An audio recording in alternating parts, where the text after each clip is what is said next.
Yo, Bakayalo, Kono Yalo, et oui, on se retrouve pour la petite review de l'épisode 4 de la saison 7 de My Hero Academia. Et les amis, qu'est-ce qu'on s'est fait chier lors de cet épisode? Il s'est quasiment rien passé. Bon, avant de commencer la petite review, instant auto-promo, toi-même tu sais, Wolfus, mon manga, qui est disponible légalement et gratuitement sur Manga Draft. Je te mets le lien en description. Vas-y, clique dessus, tu vas lire mon manga parce que c'est un véritable banger. Et après, tu me fais un petit retour en commentaire. Mon manga, Wolfus, qui est disponible légalement et gratuitement sur Manga Draft. Mais on va revenir par rapport à cet épisode 4, saison 7 de My Hero Academia. Et franchement, j'ai dormi, hein, il s'est pas passé grand-chose, à part à la fin, évidemment. Hein. Mais on va revenir par rapport au début. Bon, petit récap par rapport à le traître qu'on découvre. Voilà, on le savait déjà. Enfin, moi, du moins, je le savais déjà, même si j'ai pas vu les scans, les chapitres ou je ne sais quoi. Bref, ils veulent se servir du traître pour essayer d'appâter All for One et pour pouvoir le piéger. Ok, on a compris ça. Le pauvre traître Yuga qui pleure et que en fait tous les autres élèves sont là, ils lui tendent la main, c'est cool. Et puis finalement, t'as les profs, plutôt les adultes, qui ont l'air tous réticents, qui se disent non, mais il a commis une erreur, non, vous les élèves, vous pardonnez, mais pas nous, faut le punir. Donc tu vois qu'il y a un monde entre les adultes et les enfants qui sont en train de pardonner plus, et surtout parce qu'ils ont vécu avec lui, donc ils partagent plus de liens, alors que quand tu es à l'extérieur, tu restes plus factuel, tu te dis mais attends, le mec a été un traître du début à la fin, même si en réalité il y a eu des liens qui se sont créés, des choses, eux ils s'en foutent un peu, donc ils se disent non, faut condamner, il a fait une erreur, mais non, finalement, tout va bien en fait, voilà, t'as le prof principal qui arrive, il lui dit moi j'ai toujours confiance en toi, je suis ton professeur. Donc tu vois vraiment qu'il y a une relation sensei et étudiant qui est super importante, du moins dans My Hero Academia, parce que dans la réalité, en France notamment, ça ne se passe pas comme ça, tu as des mauvaises notes. Très souvent, le prof, il va pas venir t'aider en particulier pour essayer de te faire pardonner et essayer de t'aider au maximum, tu vois. S'il voit que tu as un mauvais comportement, que tu t'es conduit comme un enfoiré et que t'es de mauvaise foi et qu'en plus tu fais n'importe quoi, il t'aide pas, tu vois. Là, on voit que malgré le fait que Yuga soit un traître qui les a trahis, etc., son sensei a toujours confiance en lui. Donc, il sait que toutes les personnes de sa classe ont confiance en lui. Et finalement, ils vont lui donner une autre chance. Donc ça, c'est cool. Mais après, on va y revenir par rapport au discours de fin du sensei. Je trouve ça très beau. En tout cas, du moins de ce chapitre, c'est la seule chose que je retiens qui est importante et qui m'a un peu touché. C'est cette relation sensei-élève. Sinon, le reste, on dort. Hein, surtout que c'est que à la fin de l'épisode 4 de saison 7 qu'on voit vraiment les choses. Hein, entre la relation entre Yuga et le prof.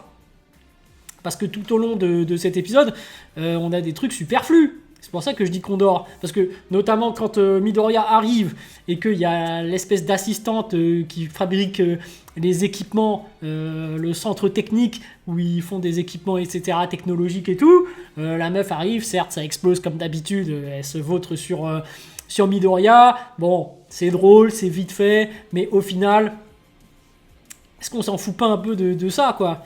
Est-ce que ce serait pas plus intéressant de squeezer cette partie-là? Parce que les nouveaux équipements qu'ils ont, certes, ça peut être intéressant, ça peut créer la surprise, mais ça aurait été tout aussi intéressant de le découvrir lors d'un épisode en plein combat. Tu vois qu'il sort l'équipement et tac, et après, oh, comment ça se fait qu'il a autant de puissance? Tac, et là, t'as un petit flashback qui arrive, et oui, je suis allé voir cette personne. Là, le fait de le raconter de cette façon-là, c'était pas forcément si efficace que ça, on va dire. En termes d'émotion, ça nous a pas procuré quelque chose d'exceptionnel, tu vois.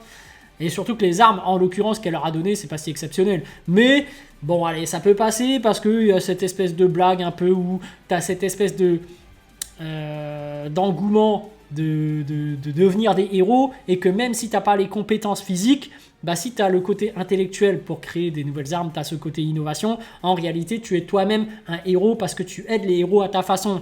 Même si tu ne peux pas agir sur le terrain, tu agis en support avec des armes. Il y a quand même des valeurs qui sont abordées là, c'est intéressant quand même, mais bon, c'est principalement pour ça qu'ils l'ont écrit de cette façon. Intéressant. Après, on notera aussi que cette femme-là, vu qu'elle taffe à fond et qu'elle se donne à fond, elle ne suit pas forcément ce qui se passe dans l'actualité et que tu vois vraiment qu'elle se démène à fond dans son travail et qu'au final, on voit que même au niveau du visage, partout, elle semble crade, elle semble puer, elle semble ne pas prendre de douche. Donc, Le fait qu'elle saute sur Midoriya comme ça avec les explosions, au final, tu peux te dire, certes, voilà, une espèce de puanteur comme ça qui te touche, tu te dis merde, qu'est-ce que tu fous, tu vois? Un peu comme le clochard du métro qui te saute dessus, tu vois? Mais bon, après, bon, on peut pas aller jusque-là, on va dire que. Voilà, on fait abstraction de l'odeur, mais en réalité, quand t'as quelqu'un qui ne prend pas de douche comme ça et qui a des traces de saleté sur elle, tu te dis bon, c'est bon, elle est hyper crade elle. Mais bref, après, c'est vrai qu'en termes de valeur, elle se démène et que tout le monde peut devenir un héros dans My Hero Academia et peut donner de la force à sa façon. Et eux, les ingénieurs, donnent leur force via leur intellect, via leur création, et c'est beau quand même derrière ce qui est transmis. Mais on dort quand même, hein. Moi je tenais à le dire. Bref, après on dort encore plus parce qu'après il y a All Might qui nous fait un plan. Il a un espèce de tableau et il nous dit bon, mon plan c'est de séparer c'est de séparer All for One des autres, mais j'ai pas de plan derrière, il nous faudra un plan. Et en plus, il tape bien sur le tableau et tout, tu te dis c'est bon là, c'est quoi votre plan? En gros, ça c'est pour te dire qu'ils ont un autre plan et qu'au final, c'est le prof qui arrive de l'équipe de Midoriya, hein, de sa classe, et qui dit bon moi en fait, mon plan c'est de faire confiance à Hyuga, le traître, voilà. Et là, c'est beau quand même, parce que derrière, là, il y a un véritable message quand même de cette relation sensei et disciple, où il y a une confiance qui reste malgré tout, et surtout, tu vois que le sensei, jusqu'au bout, tant que tu seras mon disciple, je te protégerai. Et ça, c'est super intéressant, parce que il y a très rarement des professeurs qui luttent pour leurs élèves jusqu'au bout. Et c'est ça qui est intéressant aussi, c'est qu'il a dit tant que tu resteras mon disciple, tant que tu resteras dans cette classe. C'est-à-dire que si jamais il change de professeur, il peut bien tomber sur un autre qui n'a aucune confiance et qui le vire tout de suite. En tout cas, tant qu'il est dans sa classe, tant qu'il est son sensei, il le protégera jusqu'au bout et tu ne seras pas exclu de l'école. Après, on se rappelle que avant de donner son plan, le professeur, il a dit aux parents de sortir. Donc, Hyuga connaît un plan, mais ses parents ne sont pas au courant de ce plan. Donc là, ce qu'on peut penser tout de suite, c'est que est-ce que le plan que propose le sensei, c'est pas d'utiliser les parents et que finalement ce sera à Hyuga de faire un choix entre trahir ses parents ou trahir toute l'école. C'est un peu jouer un coup de poker. Mais est-ce que derrière, est-ce que les adultes anticiperaient pas le fait que Hyuga également trahisse l'école? Tu vois? Parce que peut-être il a fait sortir les parents et ensuite il a dit le plan à Hyuga. Donc Hyuga déjà de sa part doit faire un dilemme, doit faire un choix entre trahir les étudiants ou trahir ses parents, et c'est extrêmement difficile. Hein. C'est quand même tes parents. Mais derrière, d'un autre côté, c'est ton rêve de devenir héros, et d'un autre côté, c'est un peu la thématique de ce manga. C'est un héros, et il doit sauver tout le monde. Donc il y a aussi après une histoire de peur par rapport à One for All, non, All for One, le méchant, bref, All for One, oui, c'est ça.